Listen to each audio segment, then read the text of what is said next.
What's up? It's your boy Red Road, aka Dagger, tapping in with you, man. And today, man, I got a great video for you. We're gonna talk about one of the greatest rappers of all times. Every artist have a story, whether you're the smallest artist or the biggest artist.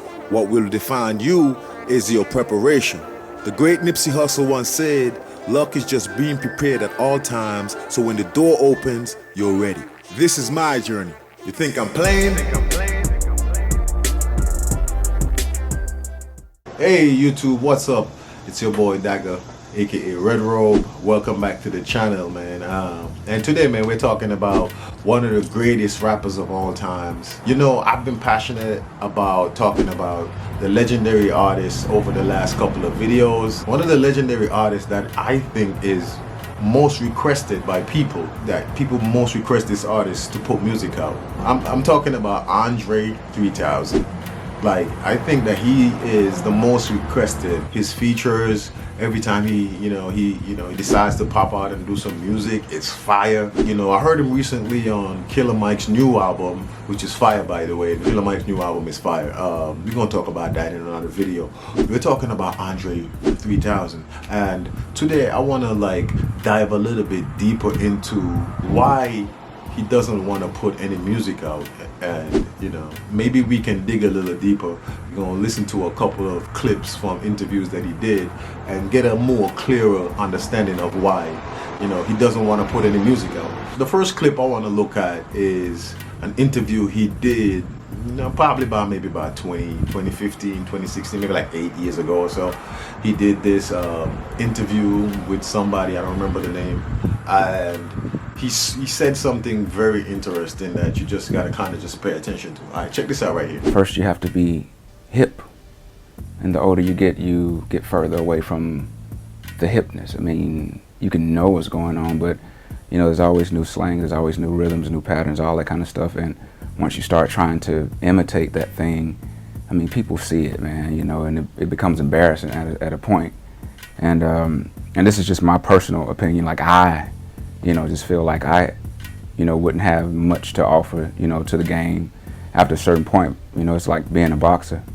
And a lot of people don't like to talk about it because it seems like it's a, kind of like a negative look at it, but it's just life, man. You know, we're all going to die. That's just, we don't like to talk about it, but we are going to die. And I've seen my heroes not be as cool.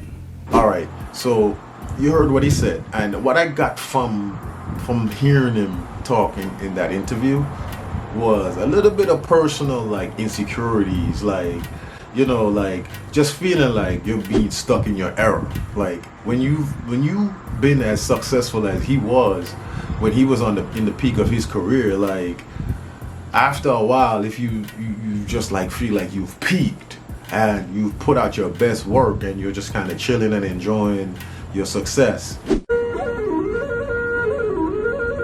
and people are like people are just requesting you to come back out, but you're kind of just enjoying your success,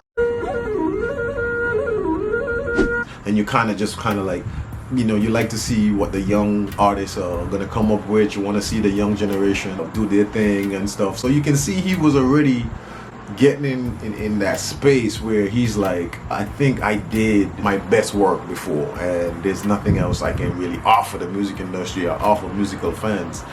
After a certain point, it's like being a boxer. You can hear what he said right there about just like not keeping up with new trends. I mean, people see it, man. Feeling like the old guy in the club and all that stuff, like, it becomes embarrassing. Like it's feeling like you're trying to like stick around the young people when they've already moved on from your style, but you're still around trying to like push it, and then you're trying to mimic the new styles, and it becomes embarrassing. He just didn't want to get caught up in all that stuff, and he just didn't want to look corny. Like, I've seen my heroes not be as cool. Just didn't want to look corny, like a rapper trying to hold on to success. He felt like, you can see here he was already getting it, and he was only about maybe 39 in this video.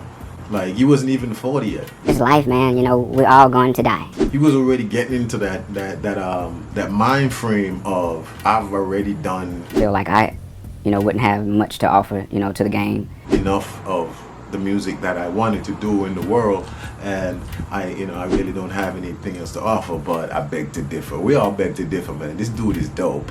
He did another interview which was like more intimate, he got more open in this interview. This is years later, by the way. This is more modern. He sat down with Rick Rubin.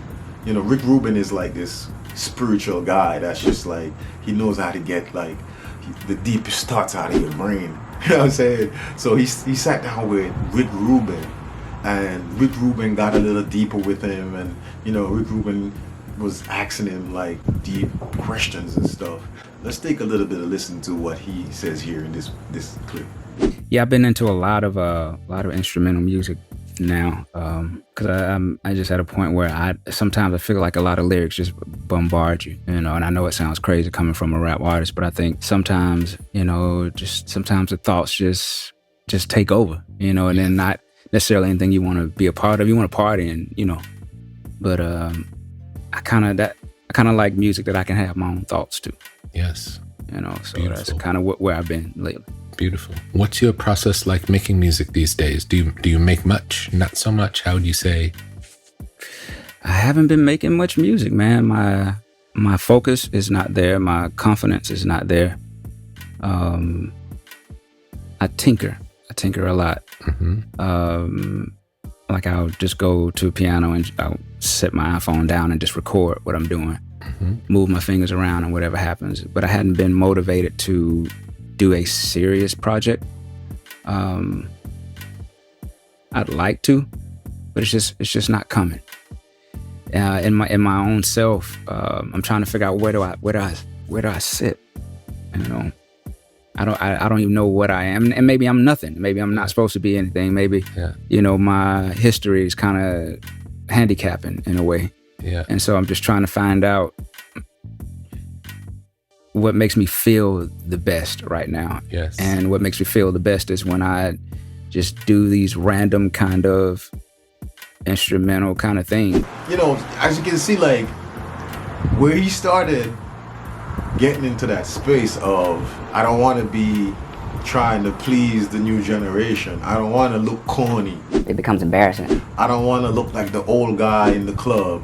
He's now in a more like vulnerable space now. He's like, he's even worse. He's even worse than he was back then when he was talking about. I feel like I wouldn't have much to offer, to the game. So now he's more in a headspace, and now he's at a space where he's saying like, he's now totally insecure about his music. I don't even know what I am, and maybe I'm nothing. He's like totally insecure about his music. Like all he really wants to do nowadays is play the clarinet and just kind of chill and stay laid back and stuff. And he says like, my focus is not there. My confidence is not there. His mind is not there. And this is where like it gets a little bit tricky for us as listeners, like people that like enjoy music. Like, and this is what I was talking about when I always tell people like how hard it is to make music when you get older. He's in that space now where he's older, he's wiser. He doesn't think like he needs to do anything to please anybody. He doesn't think that he needs to do anything to create hype or he want to be seen and all that, because he already did that in the beginning of his career, and now he's in a more vulnerable, peaceful place in his mind, and we, the listeners, we want the music. Like, we want the music. We're not thinking about where this man is at mentally. I don't even know what I am, and maybe I'm nothing. We're not thinking that this man is going through different mental like process. You know what I'm saying? Like, we're not thinking about all that. We're just thinking like, we want the music. And as you can hear what he's saying in this interview, you can hear that he's getting in a space in his life where he doesn't want to do anything to please anybody. And maybe I'm nothing. He doesn't want to do anything to do trends and stuff and all that stuff. He's now so vulnerable that he feels like he's not there. My focus is not there. My confidence is not there. I feel like he's not there musically. He's not there musically. He doesn't want to put anything out that's gonna tarnish what he has done before. But I beg to differ, because every time this dude drop, it's fire. Every time he drop a verse, every time he decides to like get on a song with somebody, if somebody actually really get this man to do a song, that song is straight fire.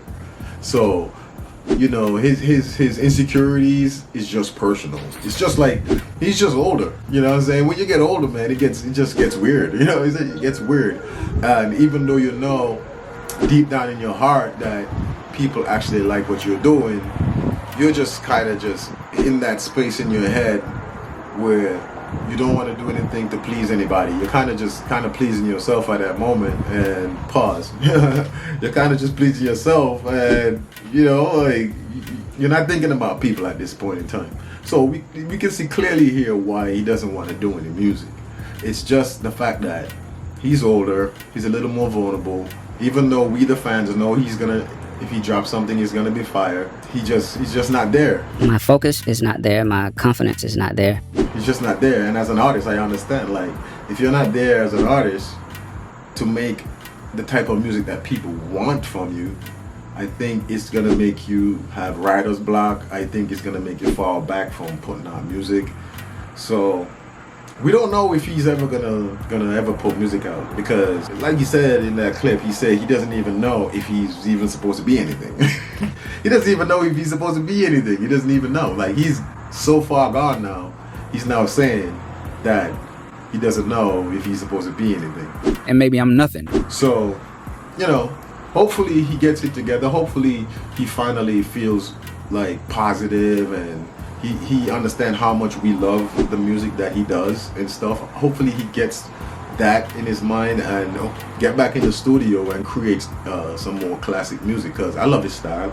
I love how he blends a lot of like different kind of like, you know, genres in a sense, and he puts them together and he kind of packages it, and people still call it hip hop. You know, ever since Eminem said that, you know, we always knew he was dope. So hopefully he pulls it together. Hopefully he can finally get back to that place where he can finally make some music that he's proud of. So, alright, man, so that's my video for the day, man. I just want to take a little insight, a little look into why Andre 3000 doesn't want to put any music out. And hopefully we got a little bit of insight there. Sorry for all the noise. I live in a very public place, and I have a very busy road outside, but it's alright as long as you can hear my voice.